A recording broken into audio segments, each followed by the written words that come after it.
download and install Android Studio. Baada ya kudownload na kuingiza Android Studio katika kompyuta yako, unatakiwa sasa uifungue Android Studio. Itafunguka kama hivi. I think wewe ukisha download kwenye kompyuta yako bado utakuwa hujafanya configurations za Flutter. Nitaweka linki katika video description jinsi gani ya kufanya configuration ya Flutter katika kompyuta yako kwa kutumia either Android Studio ama Visual Studio Codes. Nitaweka linki kwa sababu kwa ajili ya kusave time, sio kwa sababu application ambayo tutaenda kuitengeneza ni kubwa kidogo. Kwa hiyo nitaweka hii linki ili uangalie ukipata muda jinsi gani ya kufanya configuration ya Flutter Android Studio. Kwenye kompyuta yangu tayari nimeshafanya configuration ya Flutter kama unavyoona hapa, create new Flutter application. Kwa hiyo nitabinya hapa katika create new Flutter application project, alafu nitabinya katika Flutter application here, alafu nitabinya next. So for the project name you need to type your project name. For me, kwa mimi nitaandika what should I call mnada wa magari. For me nitaandika mnada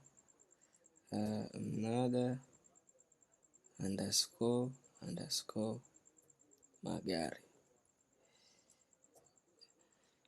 So for the project Flutter SDK path here, for you ukienda kuangalia hiyo jinsi gani ya kuinstall project yako, jinsi gani ya kuinstall Flutter SDK, utaona project location. Nitaweka video description ya jinsi gani ya kuingiza hiyo Flutter SDK.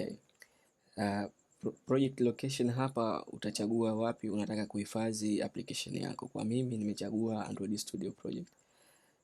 Hapa katika description nitaandika description ya application yako, then I click next.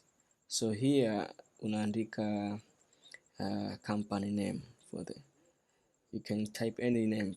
For instance, maybe if you have the domain name like www.tanzania.com, so hapa utaweza kuandika kwa mfano com.tz, and then this one is the application name. So hii inajulikana kama package name ya application yako, and then utabinya finish. Utabinya kwenye finish hapa. So kwa mara ya mwanzo unatengeneza Android Flutter application, itachukua muda kidogo. So kama mnavyoona hapa, application yetu imeanza kutengenezwa. Tunatakiwa tusubiri kwa ajili ya Flutter kumaliza. So kama mnavyoona mbele yenu hapa, hii ni tayari project yetu imeshatengenezwa, na hii ni project kama tulivyoandika project name yetu mnada wa magari. Na tukibinya hapa utaona file structure ya project yetu. We have that tool, kama mnakumbuka nilikwambia ni Flutter inatumia that language. So we have the iOS folder and Android folder here. Kama tulivyo define kwamba Flutter ni teknolojia ambayo inatumika kutengeneza both Android and iOS application kwa kutumia only one single code base. Na hapa kwenye lib utakuta main default file ambayo imetengenezwa na Flutter wenyewe,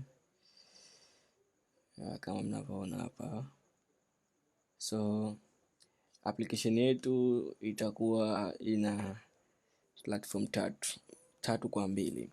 Ya kwanza mobile, ambayo itakuwa imebase katika Android na iOS for iPhone, na nyingine kwa ajili ya web application, website kama mnavyoona. So configuration ya iOS na Android imekuwa installed by default katika project yako na Flutter. So sasa hivi tutaenda kuingiza configuration kwa ajili ya web within project yetu. So click on the tools, or come here to the terminal below here, and then type Flutter config -- enable -web. We are going to install Flutter for web, configuration of a Flutter web.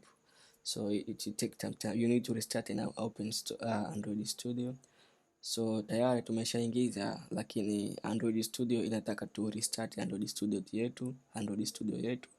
Kwa tutakliki tuta close Android Studio and open it again. So and then open it again. So we already restart our Android Studio. So we need to see. So guys, this is all for part 2. So you need to wait for part 3. Thank you, and don't usisahau kusubscribe katika